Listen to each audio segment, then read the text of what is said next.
Hungary sits in the heart of Central Europe, but its story is anything but simple. It is landlocked, surrounded by Slovakia, Ukraine, Romania, Serbia, Croatia, Slovenia, and Austria, and it occupies much of the Carpathian Basin, a broad lowland region framed by mountains beyond its borders.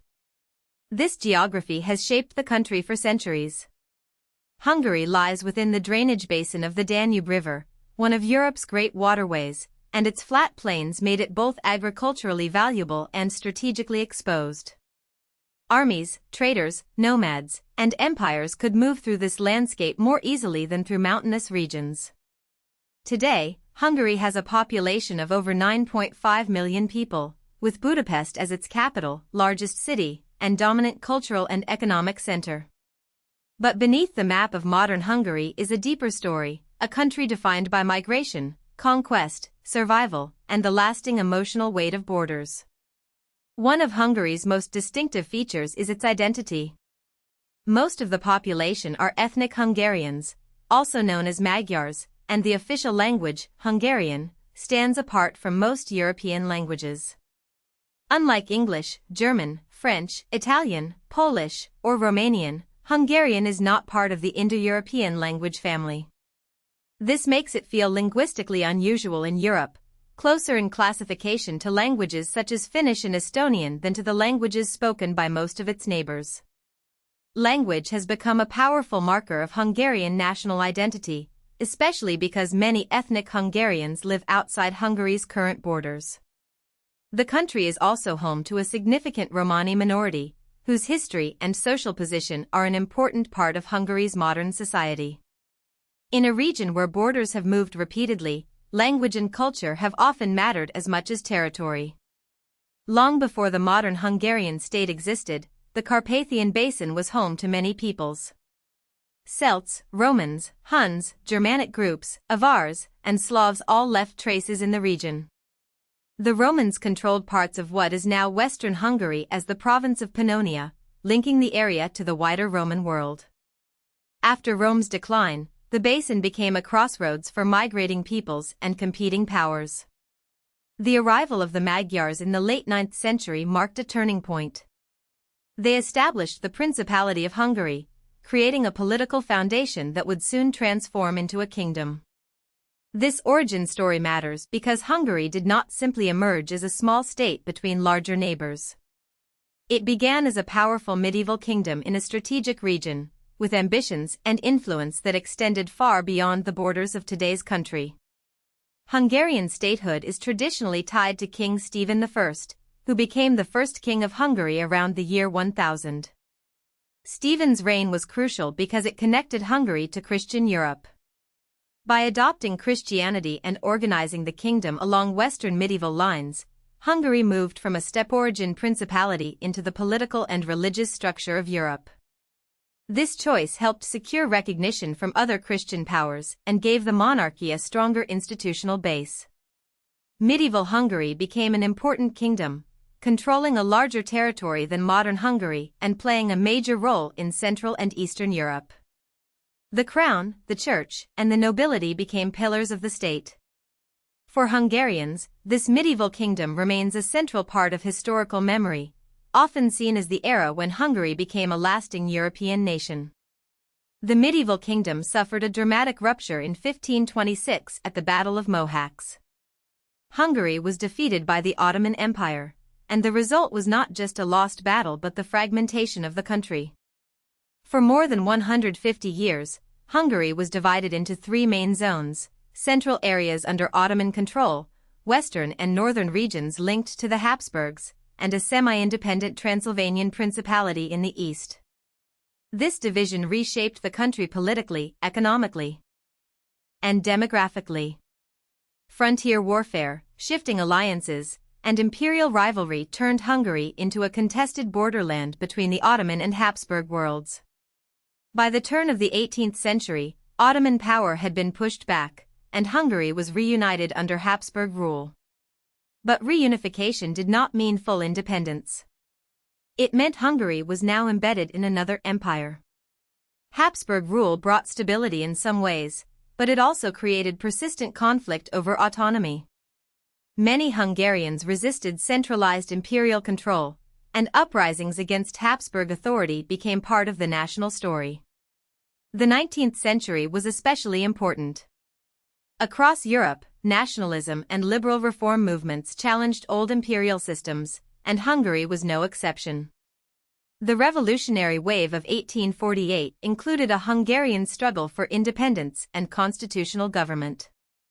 Although that revolt was ultimately defeated, the pressure did not disappear. In 1867, the Habsburgs and Hungarian elites reached the compromise that created the Austro-Hungarian monarchy. This dual monarchy gave Hungary significant internal self-government while sharing a ruler, foreign policy, and military structures with Austria. It elevated Hungary to one half of a major European power, but it also tied Hungary's fate to an empire facing deep ethnic and political tensions. The Austro-Hungarian monarchy was a major European power until World War I destroyed it. After the war, Hungary faced one of the most consequential moments in its modern history, the 1920 Treaty of Trianon. The treaty established Hungary's modern borders, but from the Hungarian perspective, it was a national catastrophe. Hungary lost about 71% of the territory associated with the Old Kingdom. It also lost much of its population, economic resources, and infrastructure. Most painfully, around a third of ethnic Hungarians found themselves living outside the new borders, in neighboring states. Trianon became more than a diplomatic settlement, it became a wound in national memory. It shaped politics, identity, and Hungary's relationship with its neighbors throughout the 20th century. Even today, discussions of Hungarian history often return to the emotional and political legacy of Trianon. The years after World War I were unstable. Hungary experienced political turmoil, territorial loss, economic disruption, and a deep sense of national humiliation. Eventually, the country came under the conservative nationalist regency of Miklos Horthy. During this period, revising the Trianon settlement became a central goal of Hungarian politics. This desire to recover lost territory helped push Hungary toward alignment with powers that promised to overturn the post-war order. In World War II, Hungary joined the Axis powers. The consequences were devastating. The country suffered military losses, occupation, destruction, and civilian casualties. Hungarian Jews were subjected to persecution and mass deportation, especially after German occupation in 1944. By the end of the war, Hungary was again defeated, and its attempt to revise the borders through alliance with Nazi Germany ended in disaster. After World War II, Soviet influence reshaped Hungary's political system. A brief period of transition gave way to the Hungarian People's Republic in 1949, a communist state aligned with Moscow and integrated into the Warsaw Pact. Political repression, one-party rule, surveillance, and economic controls defined the early communist period. In 1956, frustration erupted into the Hungarian Revolution, one of the most important anti-Soviet uprisings of the Cold War. Protesters demanded political freedom, national sovereignty, and reforms. For a brief moment, it seemed Hungary might break away from Soviet domination. But Soviet forces crushed the uprising, and thousands were killed, imprisoned, or forced into exile. Although the revolution failed militarily, it became a symbol of resistance. It showed that Soviet control in Eastern Europe depended not only on ideology, but also on force. After 1956, communist rule in Hungary gradually softened compared with some other Eastern Bloc states. The system that followed is often associated with a more pragmatic approach, allowing limited economic reforms and a somewhat less repressive public atmosphere than the harshest Stalinist years. Still, Hungary remained a one-party state under Soviet influence.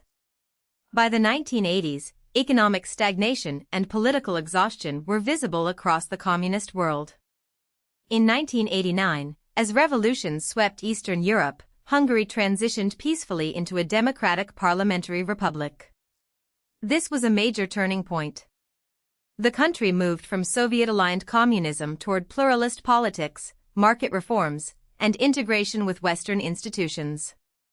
Hungary later joined NATO, entered the European Union in 2004, and became part of the Schengen area in 2007, symbolizing its return to the European mainstream. Modern Hungary is a high-income economy with universal health care and tuition-free tertiary education. Budapest plays an outsized role in national life, serving as the center of government, business, culture, tourism, and higher education. The country has made major contributions to science, music, literature, sports, and technology, and it has produced influential thinkers, inventors, artists, and athletes. Tourism is also important. In 2019, Hungary received 24.5 million international visitors, many drawn to Budapest's architecture, thermal baths, Danube views, and historic neighborhoods, as well as to regional destinations across the country. Hungary's international role is also reflected in its memberships in organizations such as the European Union, NATO, the United Nations, the World Health Organization, the World Trade Organization, the Council of Europe, the World Bank, and the Visegrad Group. In recent years, Hungary has attracted international attention for political reasons. Since 2010, Viktor Orbán and the Fidesz party have dominated Hungarian politics. Supporters argue that their governments defend national sovereignty, conservative values, border control, and Hungarian interests within Europe. Critics, including many European institutions and democracy watchdogs, argue that Hungary has experienced democratic backsliding, with concerns over media freedom, judicial independence, academic institutions, civil society, and the fairness of political competition. This debate places Hungary at the center of a larger European question: how should the European Union respond when a member state is accused of weakening liberal democratic norms from within? Hungary's modern story, then, is not only about a small Central European country. It is about identity, sovereignty, memory, and the unresolved tension between national history and shared European institutions. If you found this helpful, please like this video and subscribe for more explainers.